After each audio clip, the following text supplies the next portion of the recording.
సంబంధాలు అడుగుతూ అన్నాను. అడిగినప్పుడు రే పలానా అమ్మాయి ఉంది చక్కగా భక్తిపరురాలు, ఆడికి మాత్రం చెప్పాలి, మళ్ళీ అందరూ చెప్తే మళ్ళీ పెద్ద స్టోరీ వెళ్ళేస్తారని చెప్తే, అంటే చేసుకుంది నువ్వు కాస్త ఏం కావాలి, ఏం కావాలి అడుగుతాను.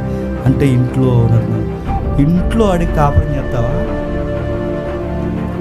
నడుతుంది, ఇంట్లో అడిగి కాపురం చేస్తావా, ఇంట్లో రేపు జీవితాంతం మీ అమ్మంటారు నీతో, జీవితాంతం మీ నాన్న ఉంటారు నీతో, జీవితాంతం వీళ్ళు ఉంటారు నీతో, జీవితాంతం నేను పట్టుకుని ఏడ్చేది ఒకరు కావాలి, నవ్వుతే నవ్వేది, ఏడితే నీ పక్షాన్ని నిలబడేది ఒక జీవితం కావాలి. ఎవరో కట్నాలు ఇచ్చిందని చేసుకున్నాను ఏమంటే చెప్పినా ఇచ్చాను కదా 5 లక్షలు, 5 లక్షలు నా మీద వస్తుంది అంటదందా. గొడవ వచ్చింది అనుకోండి, కోర్టులో వేసే పాయింట్లో ఒక పాయింట్ చెప్పినా చెప్పండి, ఆ రోజు మేము 10 లక్షలు ఇచ్చాం, ఆ రోజు మేము ఉంగరం చేయించాం, ఆ రోజు మేము చెప్పండి, బీరువా ఇట్టాం, ఆ రోజు మేము చెప్పండి, మంచం ఇట్టాం, ఆ రోజు ఫ్రిడ్జ్ ఇట్టాం.